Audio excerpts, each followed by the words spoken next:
Good morning, America. For our viewers in the West, President Biden's critical test. Can he save his campaign?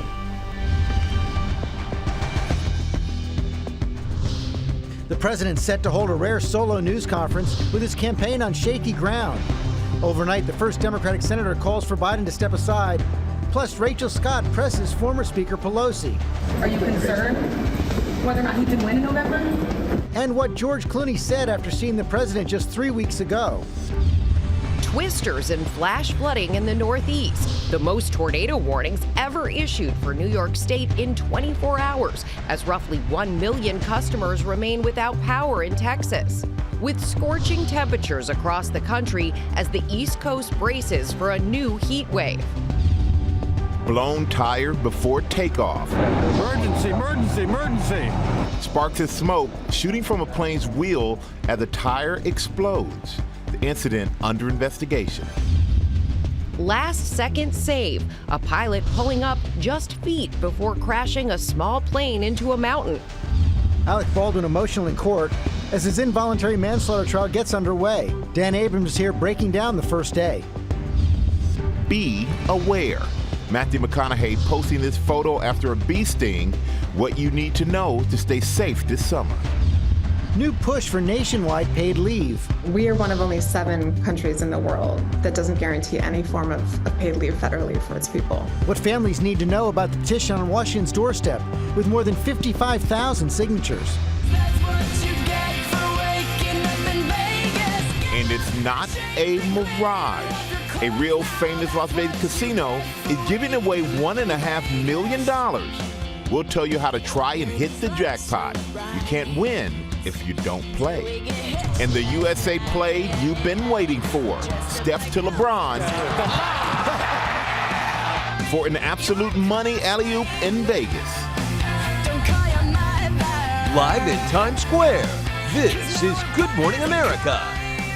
Good morning, America. Good to see Team USA doing that. I'm going to throw the alley-oop over to you, Rebecca. Alley-oop. I'm a big fan of that word. Also, we have a lot of important news to get to this morning, including the latest report on inflation. The Fed has signaled it's getting closer to an interest rate cut, what that could mean for your bottom line, plus what Costco is doing for the first time since 2017. A lot of inflation news coming up. We're going to start with the latest on President Biden. Battling to save his candidacy as more Democrats raise questions and concerns. We have a new poll this morning on what Americans think about Biden's age, the state of the race against Donald Trump, and a new finding about Kamala Harris against Trump. And in just hours, the president will try to quiet his critics with a solo press conference at the NATO summit in Washington. Chief White House correspondent Mary Bruce starts us off. Good morning, Mary. Good morning, George. And this is a make or break moment for this president. His campaign knows that every word in this press conference will be scrutinized. Any signs of struggle or a poor performance, and this steady stream of Democrat defections, including a major new one overnight, could become a flood. This morning, President Biden preparing for a critical test in his fight to stay in this race, facing reporters in a rare solo news conference at the end of the 3-day NATO summit. We can and will defend every inch of NATO territory, and we'll do it together. Democrats have urged the 81-year-old to lean more into unscripted moments to show he has the stamina to defeat Donald Trump. But as Biden tries to calm nerves on the world stage, this morning the pressure on him to rethink his decision to stay in the race is growing. Overnight, the first Democrat in the Senate calling for him to step aside. In his words, quote, for the good of the country. Peter Welch of Vermont writing Biden saved us from Donald Trump once and wants to do it again. But he needs to reassess whether he is the best candidate to do so. In my view, he is not. On the other side of the Capitol, Earl Blumenauer of Oregon, now the 9th House Democrat, urging Biden to drop out. Even Nancy Pelosi, the powerful former Speaker of the House, is sending a strong signal that Democrats are still very much divided. Pelosi going public, saying she'll support whatever decision the president makes. It's up to the president to decide if he is going to run. We're all encouraging him to make that decision because time is running short. But the president says he has decided and he isn't going anywhere. Pelosi's suggestion that Biden's decision might not be final, sending shockwaves through Capitol Hill. I have not talked to Speaker Emerita Pelosi yet about the comments. Our Rachel Scott pressing her on what she meant. Do you believe that him waiting so long to make this decision could harm the I'm not funding? going to make any comments in the hallway about the fate of our nation, okay? Are you concerned whether or not he can win in November? I think he can. Do you believe he should run for re-election? I'm not speaking English to you. I'm not going to be making any statements about any of that right now in the hallway. Pressure on the president is growing from outside Washington, too. In another blow to Biden, actor and Democratic mega donor George Clooney, writing in the New York Times, "I love Joe Biden, but we need a new nominee." Just 3 weeks ago, Clooney raised a record $30 million for the president at a star-studded Hollywood fundraiser. But now, the Oscar-winning actor saying the Joe Biden he saw then was the same man we all witnessed at the debate. Clooney then warning Democrats will lose the White House and both chambers of Congress if the president stays at the top of the ticket. Then ending with this: Joe Biden is a hero. He saved democracy in 2020. We need him to do it again in 2024. Now, in just a few hours, President Biden's top campaign aides will be on the Hill meeting with Senate Democrats, trying to quell their concerns and get Democrats to fall back in line. But the campaign tells me they are clear-eyed. They know it is going to take a lot of work to get everyone back on the same page, George. Okay, Mary, thanks. Let's bring in our Washington Bureau Chief Political Director Rick Klein with our new poll. Big concerns about President Biden's age. Yeah, good morning, George. Our new poll with the Washington Post and Ipsos shows the toll the last 2 weeks have taken on the president's standing overall. Check this out. 85% of the country thinks that Joe Biden right now is too old to be president. That is up sharply over the past year. Now, 60% of the country also thinks the same about President Trump, but that's nowhere near Biden's number. And when it comes to what he should do next, 2/3 of the country, 67% of voters overall, think that Joe Biden should step aside and let someone else run in this place. That includes more than 6 in 10 Democrats. Even more than half of Biden's own supporters say right now they would rather he step aside and let another Democrat take the ticket instead. But with Biden defiant, we have a matchup with two very unpopular candidates. Biden viewed unfavorably by just 42% of the country. Trump's numbers considerably worse, only 34% favorability. That is 25 points underwater. Yet, despite all of this, George, this is a dead heat of a race. In the 2 weeks of the debate, so much has changed, but the horse race truly hasn't. Donald Trump up a single point, well within the margin of error. For contrast, back in April, he led by 2 points. We're basically where we've been all along, George. We have that new finding about Vice President Kamala Harris. Yeah, George, this is really striking. I mean, the numbers are all inside the margin of error, but at least a numeric advantage for Kamala Harris, doing better than Joe Biden would do in a hypothetical matchup against Donald Trump. Again, Biden was down 1 in our poll. Kamala Harris actually up 3. And also intriguing, George, we asked Democrats in this poll, if Biden doesn't run, who should run instead? The answer, overwhelmingly Harris, the choice of about 1/3 of Democratic voters. No other candidate even reached the double digits. George? Rick Klein, thanks very much. Michael? All right, George, thank you both for that. I'm going to turn now to dangerous weather across the country as the remnants of Beryl slam into the northeast. A new storm is bringing a new flood threat from the Carolinas to the mid-Atlantic. Ginger is tracking that, plus the extreme heat. Ginger, good morning. Yeah, good morning to you. So, Michael, we've been talking about Beryl for nearly 2 weeks, but now we're done. Not before it left all of these tornado warnings and actual tornadoes from Louisiana to EF3 in southern Indiana to a record number of tornado warnings for the state of New York in the last 24 hours. Oh my goodness gracious, look at that.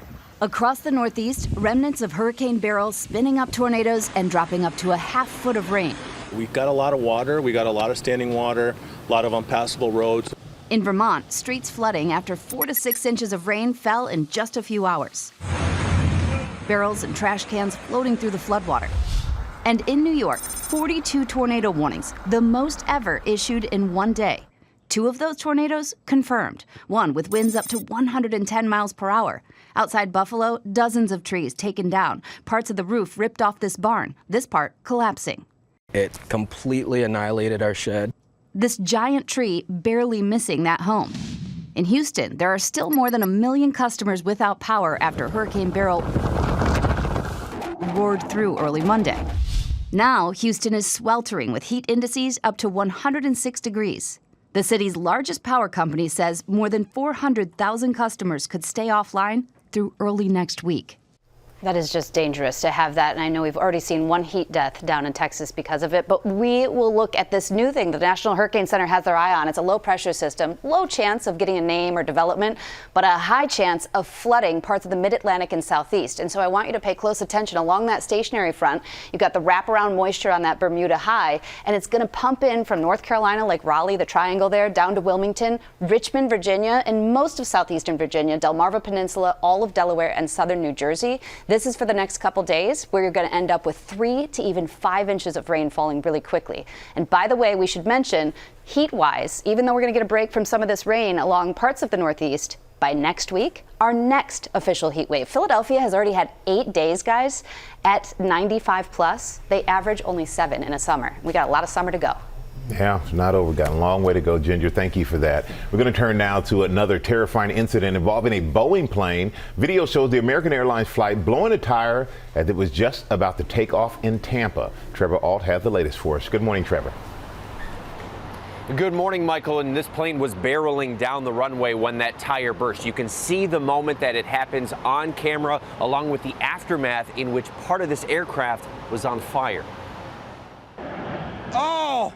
Our blown tire! This morning, this frightening incident caught on camera, a tire exploding mid-takeoff from Tampa. Emergency, emergency, emergency! Sparks and smoke coming off the American airline plane's wheel. The Boeing 737 carrying 174 passengers en route to Phoenix, the pilot aborting the takeoff. We had a blown tire required off, and we're going to be needing to 2 degrees.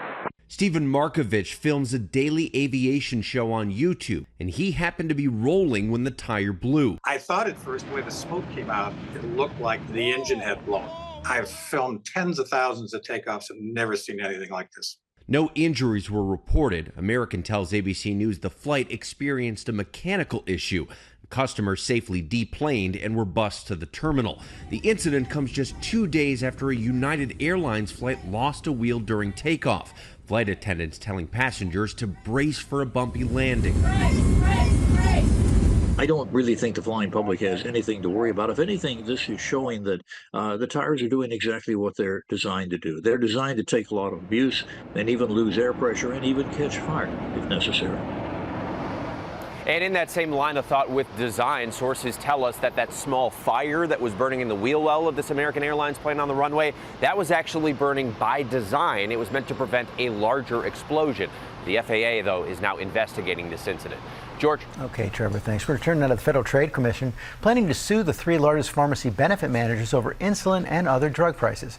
Rhiannon Alley here with the story. Good morning, Rhiannon. Good morning to you, George. This lawsuit is expected to target those so-called middlemen that pushed patients to more expensive insulin. Lawmakers and federal regulators accuse drug makers of inflating the price of the drug. Politico reports United Health Group, CVS, and Cigna are all expected to face lawsuits. Now, they represent about 80% of prescriptions here in the U.S. The FTC slamming the companies in a scathing report this week. This is the FTC's most aggressive action on drug companies, which is a big turnaround from past policies that have been pretty hands-off. The White House has made lowering insulin prices a main focus. Congress already capped insulin prices for Medicare patients at $35. The FTC's lawsuit could be filed later this month. Rebecca? All right, Rhiannon, thank you. A lot of people are dependent on those shots.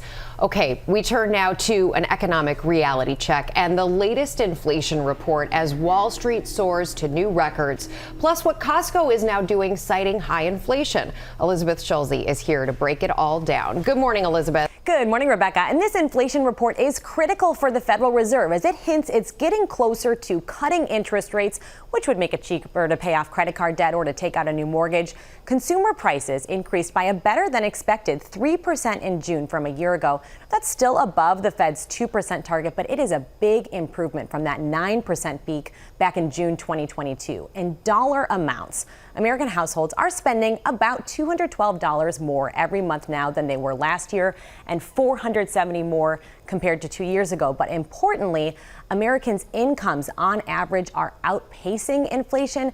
That's helping to absorb at least some of these higher costs. When you look at where prices are still going up, it's in rent, restaurants, and this month especially it was in car insurance. much welcome relief. We've seen the cost of gas, new and used cars, and airfares go down.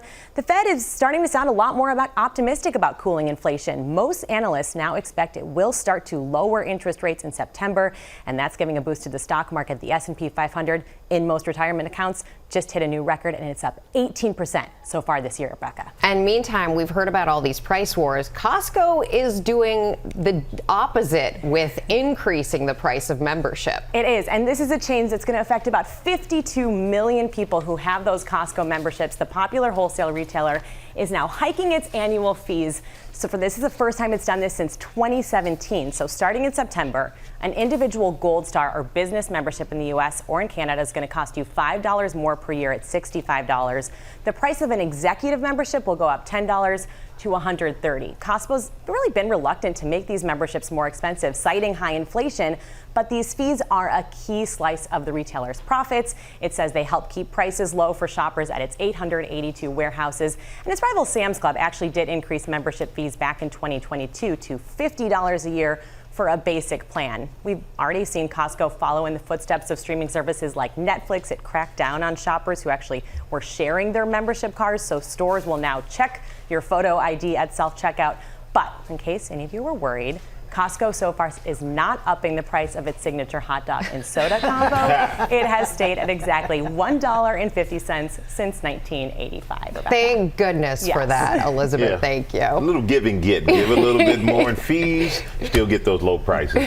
Thank you so much for that, Elizabeth. Now, to the new push for nationwide paid leave. Ariel Recife is here. But what families need to know about the petition, on Washington's doorstep with more than 55,000 signatures. Ariel, good morning. This is a big push right now. This is a big one, and this is one that a lot of families really want to see happen here. A new push to force companies to provide paid leave to all employees is now well underway in Washington. Advocacy groups Moms Rising, Paid Leave for All, and Glamour Magazine presenting Congress with a petition containing, like you said, Michael, 55,000 signatures. The petition demands legislation that would allow workers across the country to get paid time off to care for family or for medical reasons. Organizers say the United States is one of only 7 countries in the world that does not guarantee any form of paid leave on a federal level. Recent data shows that only 27% of private sector workers have access to paid family leave through their employer, and only 43% had short-term disability insurance. So this affects so many families. Yeah, so many families. What's the biggest hang up in getting this through Congress? Well, these businesses say that if they have to add these benefits to their roster of things that they're paying for, then the costs will go up for their prices will go up, and that ultimately the consumers are the ones that pay more. Yeah, makes sense, I guess. Sure does. Yeah. Thank you, Ariel.